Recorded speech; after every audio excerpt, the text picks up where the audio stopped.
People usually think of us as very busy people.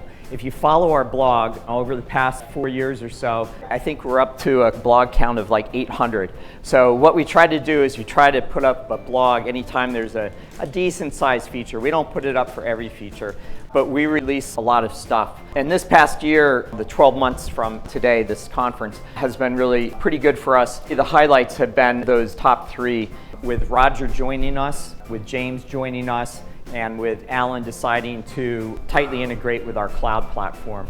And all those things are good short term, and you can see some nice things from the short term. But over the next 2 years, it really positions us to do some really great things on race day. And it's, again, this intersection of timers and race directors. There's this shift in the market where more and more people are signing up the day before the race.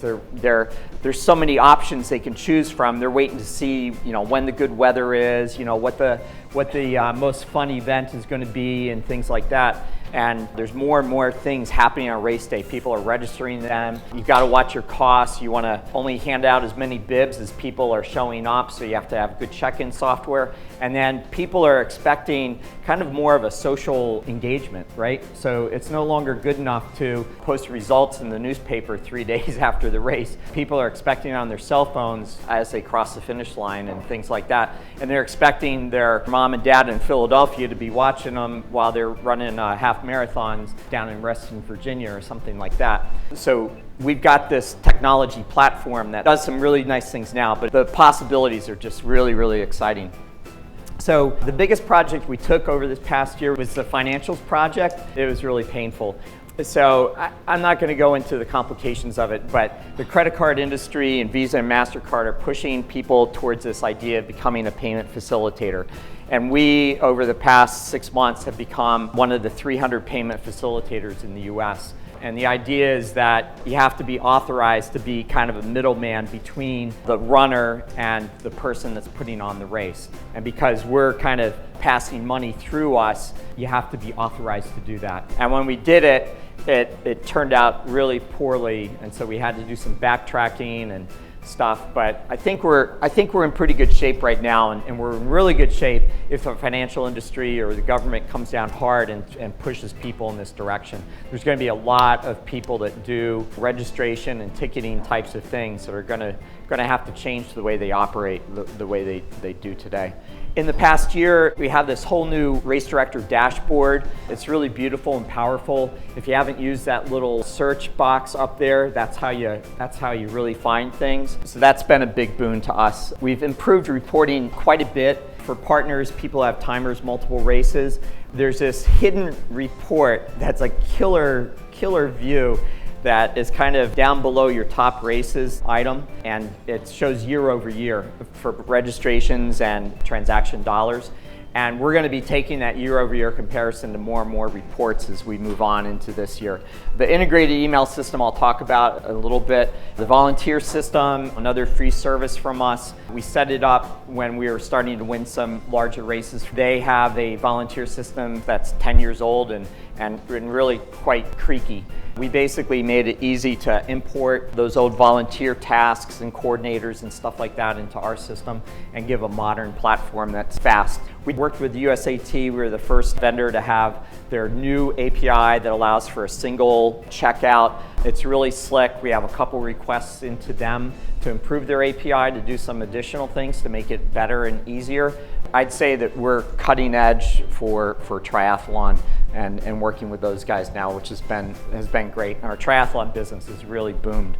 Better race and club integration. It's easier if you have a running club for a race to give discounts and to ask people to join your club or renew their membership and stuff like that. Giveaways and inventory planning, if you haven't seen this, it's a really cool tool. It lets you model how many t-shirts you want, look at last year's results, and then model what your growth of your race is going to be. And if you wound up with too many extra smalls last year and not enough mediums, you can kind of adjust those numbers. It's a really nice tool. We're going to take some of that technology in the coming year and try to give people a similar type of tooling for corrals and stuff like that. We introduced video results. If you haven't bought a cheap little GoPro camera, set it up on a tripod at the finish line and hook it into your results, you need to. It's really cool, it's slick. It's not for everybody, maybe everybody won't like it, but at least 20% of your people will go to that YouTube video and watch it and try to find themselves. We have a loyalty program that has been used by a lot of our big races with the idea that like you open up your race only to, say, last year's participants, right? Or to people that have run your race 5 years if you've got a really big race that sells out or something. And you can offer them like a special. So like Boilermaker used us this year, and they're a sellout race, 18,000 people. And what they did is they did a 1 week opening just for last year's participants. And that way, anybody that ran and finished last year would have the ability to get in, because it wasn't always that way, because they were a sellout race. If you didn't register, say you were on vacation, couldn't get to a computer during the registration period, you're kind of out of luck. So that's pretty good. We built a sales tax system for Boilermaker. Not many states do sales tax and are very rigid about that with races, but I think that that's something that's gonna come. So we have the ability to calculate state, county, and local tax on an individual item basis. So each store item or each race fee or whatever. So it's pretty nice. We added time zones, so the people in Colorado don't have to figure out what time it is on East Coast time anymore. We did some nice work on the imports. We have a lot of customers that are transferring from other registration systems. So you can basically import last year's participants, so those year-over-year graphs work and things like that. One of the things about our system is that, 3 things about it. Okay, one is we built it to be very, very scalable. So our system can do 50,000 registrations in 7 minutes. And I would dare say that Ticketmaster can't do that, right? When I sign up for a Bruce Springsteen concert, I still get locked out and waits and stuff like that. So we're pretty proud of that. It's a tough technical problem to solve, and we knocked it.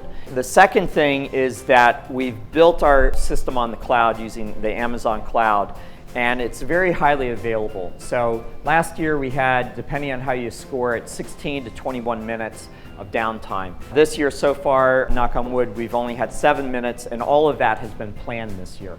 Meaning that when a computer goes down or something happens, we have the redundancy built in that hopefully things stay up and you remain operational. And then the third thing that is, people don't understand this, but it's like really important from a software development perspective.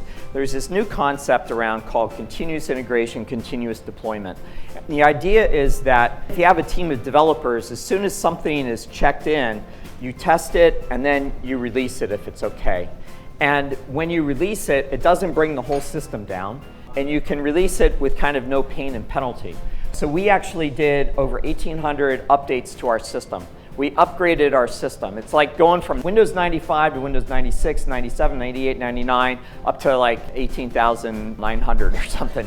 So it was just an incredible number. And some of these are like really tiny things. Like yesterday, a customer sent us that we had a typo on one of our web pages. And so Matt just, quick did a change and deployed it, and nobody noticed. We had to take the system down twice to upgrade the database, but most times we can even upgrade the database and you guys are going click to click and it doesn't change anything. That allows us to be incredibly fast and fleet of foot in terms of making changes.